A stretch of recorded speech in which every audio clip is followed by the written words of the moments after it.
Mesdames et messieurs, il est l'auteur du livre événement de l'année, La France n'a pas dit son dernier mot. Merci d'accueillir monsieur Éric Zemmour.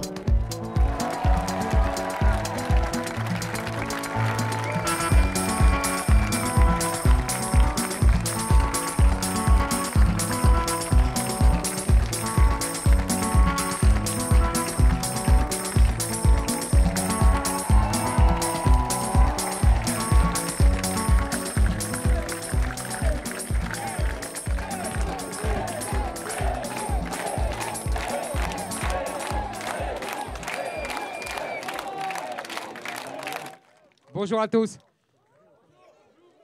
Bonjour à tous et merci pour cet accueil si chaleureux. C'est un plaisir chaque fois renouvelé pour moi que de venir en Corse. Au moment où je vous parle, je suis encore ému par l'accueil qui m'a été réservé à Sartène hier. Un accueil fraternel que je n'oublierai pas. J'aurais tant aimé voir vos autres villes, mais je vous le promets, je reviendrai. Entre votre île et moi, c'est une longue histoire, une très longue histoire qui remonte à mon enfance. Car la Corse a longtemps été le décor d'un imaginaire merveilleux pour moi, petit garçon de la banlieue parisienne. Avec le vent, c'est parfait. Je me plongeais dans les livres d'histoire pour oublier la grisaille et le bitume. Je me délectais des pages du Bonaparte d'André Castelot et je découvrais, ébahi, cette patrie posée au milieu de la Méditerranée, ses familles, ses villes, son soleil. Car en découvrant Bonaparte, je découvrais la Corse. Je découvrais ses sœurs, sa mère, cette ambiance à la fois exotique et en vérité si proche de ce que je connaissais moi-même au milieu d'une famille pied-noir venue d'Algérie. Les siècles étaient différents, les lieux étaient différents, mais la Méditerranée nous rassemblait. Pour moi, la Corse, c'était l'empereur. L'empereur, c'était la France. Et la France, c'était ma patrie. Et c'était la fierté de faire partie de cette formidable histoire.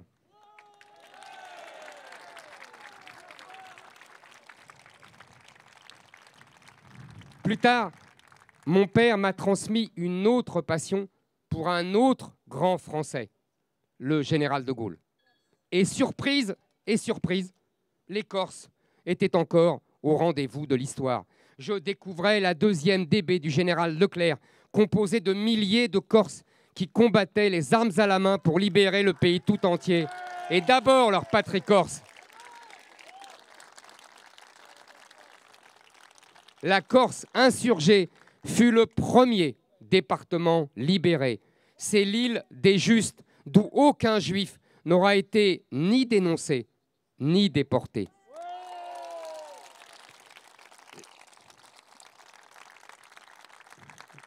Les Allemands s'en souviennent encore. Alors, à chaque recoin de mes livres d'histoire, je retrouvais les Corses. Jusqu'aux bandes dessinées. Je lisais Astérix en Corse et je m'esclaffais à chaque réplique.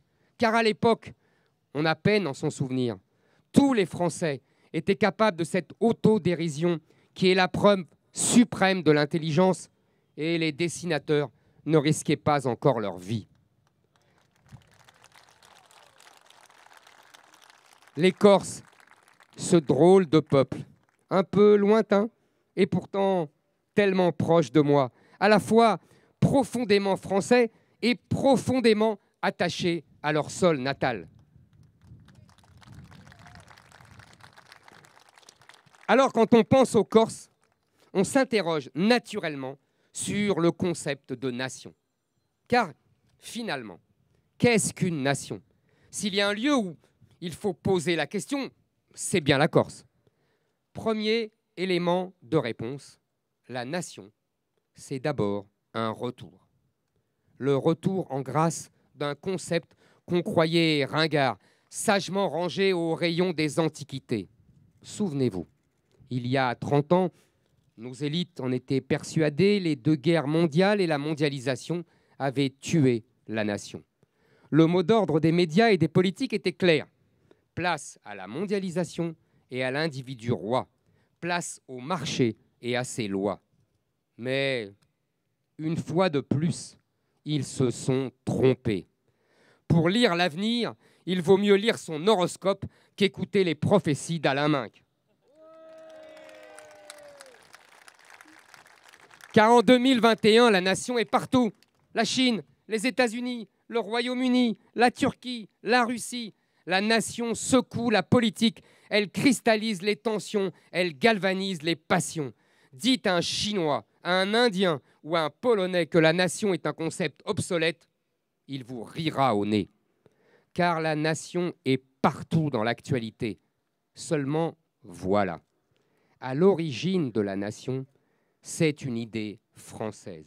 Et c'est une idée révolutionnaire, au sens propre comme au sens figuré. Car avec la Révolution française, la France invente une autre manière de faire de la politique. Jusque-là, on était sujet d'un roi ou fidèle d'un dieu. Avec la Révolution, on peut être citoyen d'une nation. Et ça change tout. Cette idée enracinée dans la civilisation gréco-romaine et chrétienne va transformer à jamais la politique. Cette idée folle va embraser l'Europe et le monde entier. Mais elle n'existe toujours pas dans le monde musulman. D'où la difficulté pour de nombreux individus venus de cette civilisation de s'approprier ce concept si original. Encore aujourd'hui, dans le monde musulman, l'onde de choc se fait sentir. La nation s'oppose à l'islam. Le droit des hommes s'oppose à la loi de Dieu. La communauté des croyants s'oppose à la communauté nationale. C'est tout le défi de l'assimilation des musulmans. Il ne s'agit pas seulement de changer d'identité, il s'agit aussi, il s'agit surtout de changer de fraternité. C'est la France qui doit être la nouvelle famille et non plus l'islam. Napoléon le disait déjà.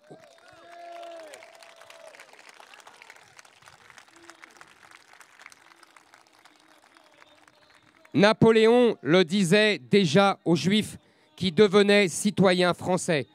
Vous devez désormais considérer Paris comme votre Jérusalem. Seul un État ferme est en mesure d'imposer ce changement de paradigme aux musulmans qui veulent rester en France.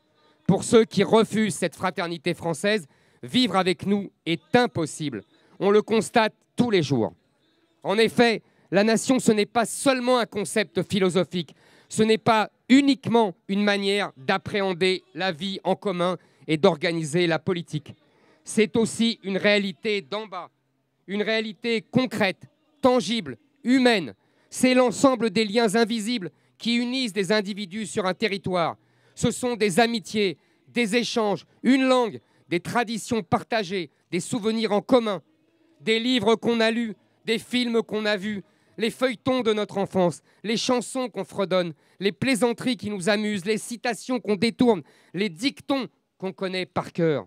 Tout ce qui fait qu'un Français comprend un autre Français à demi-mot, quelle que soit son origine, quel que soit son milieu social et sa couleur de peau.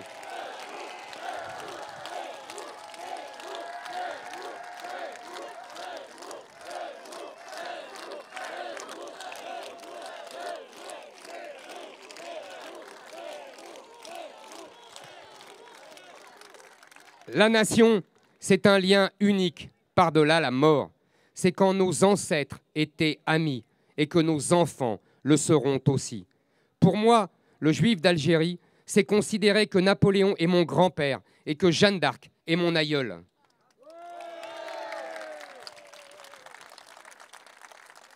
Une nation, c'est tout cela en même temps. C'est une immense chaîne qui remonte le temps, dont nous ne sommes qu'un modeste maillon. La nation, c'est une idée grandiose. C'est à la fois une manière d'organiser la politique, la source de toute démocratie, l'âme d'un peuple, l'expression de son existence sur des générations et des générations qui se sont succédées patiemment. Ce n'est pas un bout de papier offert au premier venu qui a coché les bonnes cases dans un formulaire.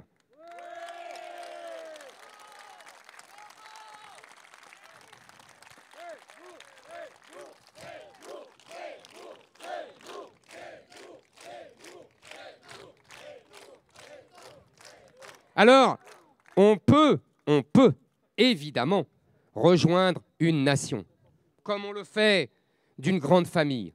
Mais dans ce cas, on le fait avec humilité, on le fait avec gratitude, on le fait en prenant pour modèle ceux qui nous accueillent.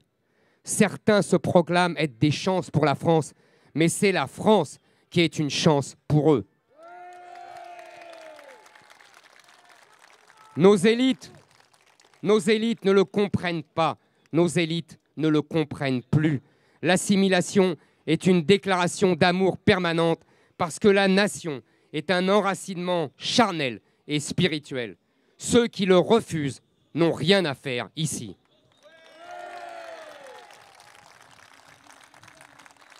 Et si certains s'inquiètent du manque de diversité dans la société française, qu'ils se rassurent. La France est déjà fort diverse. La Bretagne, la Savoie, le Pays basque, la Lorraine, la Champagne, l'Auvergne, toutes ces petites patries ont été réunies par l'histoire pour n'en former qu'une grande. Les meilleures qualités de chaque peuple réunies pour n'en faire qu'un seul. Notre diversité est là. Et dans cette formidable épopée, la Corse fait partie intégrante de la France.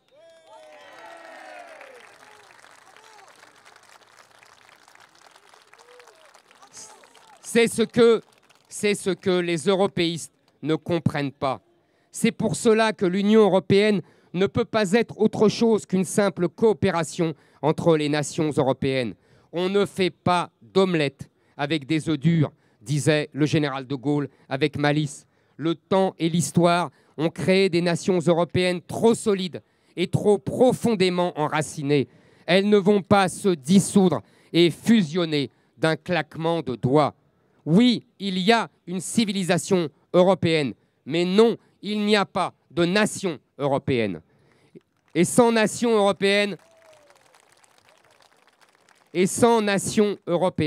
l'Union européenne n'a aucun peuple sur lequel faire reposer sa démocratie. L'Union européenne, la pauvre, elle est condamnée à émettre un droit hors sol venu des limbes, produit de l'idéologie dominante et à la légitimité douteuse. C'est tout le sens de la critique et de la crise actuelle avec la Pologne. Car la Pologne fait un choix clair, le choix de la démocratie, le choix du droit choisi par le peuple polonais et non le droit européen choisi par des fonctionnaires non élus.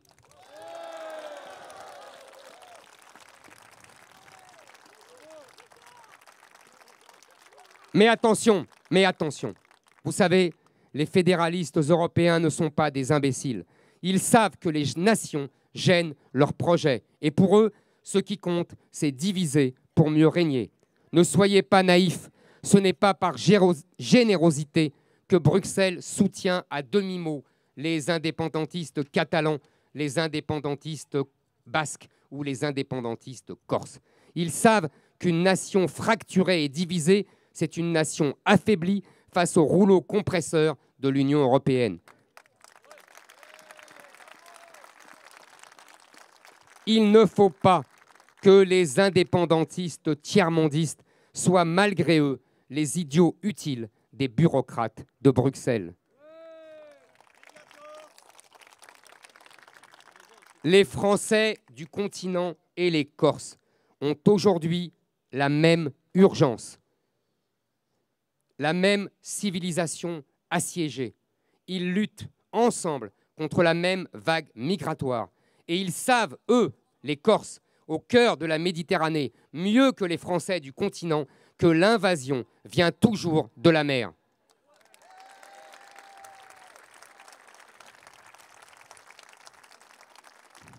Mais alors, dans ce cas, d'où vient le malaise? D'où vient le décalage entre la Corse et le continent? La réponse est simple.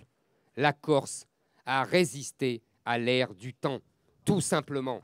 Vous n'avez pas été de bons élèves de la modernité. Le Corse est resté l'homme de sa patrie, l'homme de ses paysages, de ses traditions, d'un ensemble de saveurs et de souvenirs. Le Corse et rester insensibles aux modes ridicules qui veulent qu'un homme ne soit plus un homme, une femme plus une femme, une famille plus une famille, une nation plus une nation.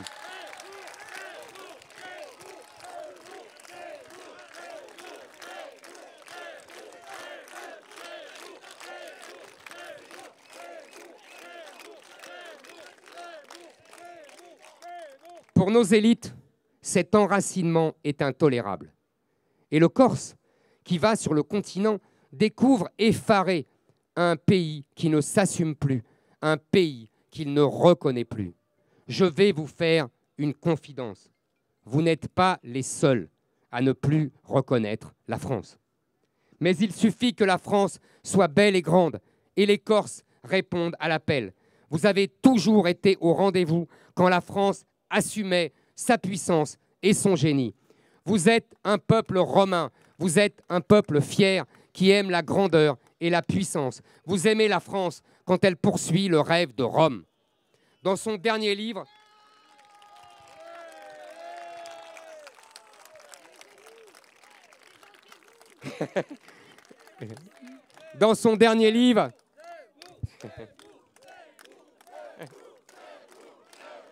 merci.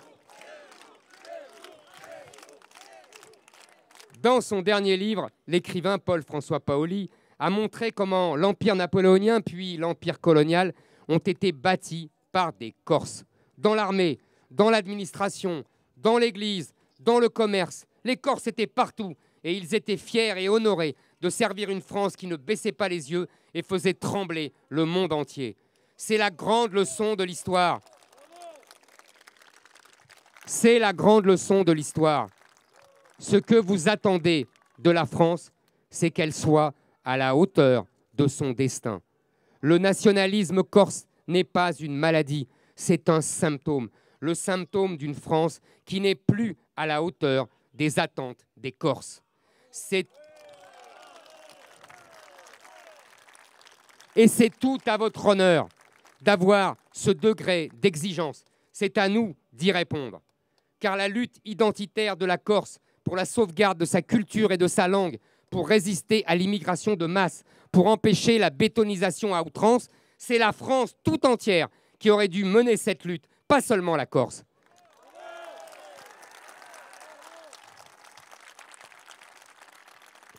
Alors, je sais, il y a eu ici des conflits, il y a eu des tensions, mais je sais que vous vous êtes tous insurgés contre l'assassinat du préfet Erignac.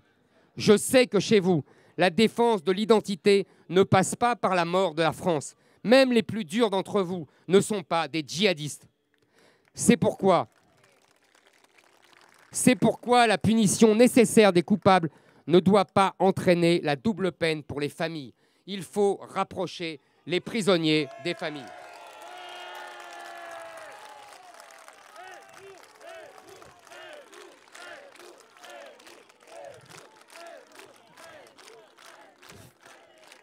Finalement, si la Corse et la France se comprennent de moins en moins, c'est parce que nous ne parlons plus la même langue. Paris parle subventions, fonds européens, développement du territoire. Il y a d'ailleurs beaucoup de choses à faire qui n'ont pas été faites. Faire de la Corse un label reconnu pour un tourisme haut de gamme et des productions agricoles de qualité, profiter du formidable potentiel hydrique de l'Ic, largement sous-exploité. On peut aussi développer la filière bois, pleine de potentiel, améliorer encore le réseau routier, mettre fin aux zones blanches. Tout ceci est essentiel pour l'économie de l'île, pour lutter contre le chômage et la précarité. C'est vrai.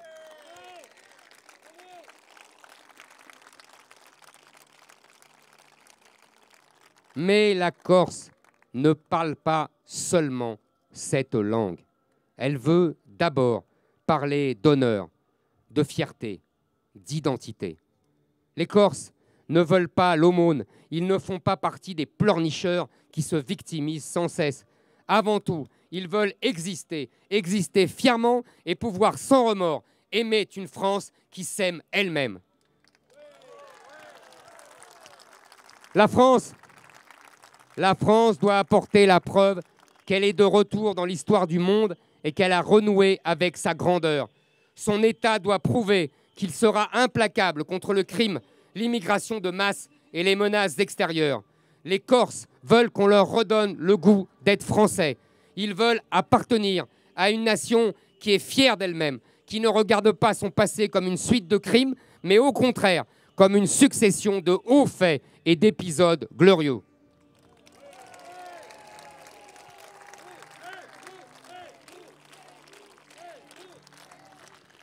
Voilà, mes amis, j'ai terminé.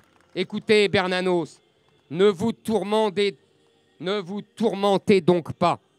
La France a inventé Jeanne d'Arc, elle a inventé Saint-Just, elle a inventé Clémenceau, elle n'a pas fini d'en inventer. Ça, c'est son affaire.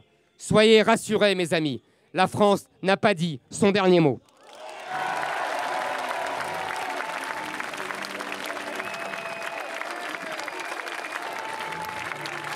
Merci à vous.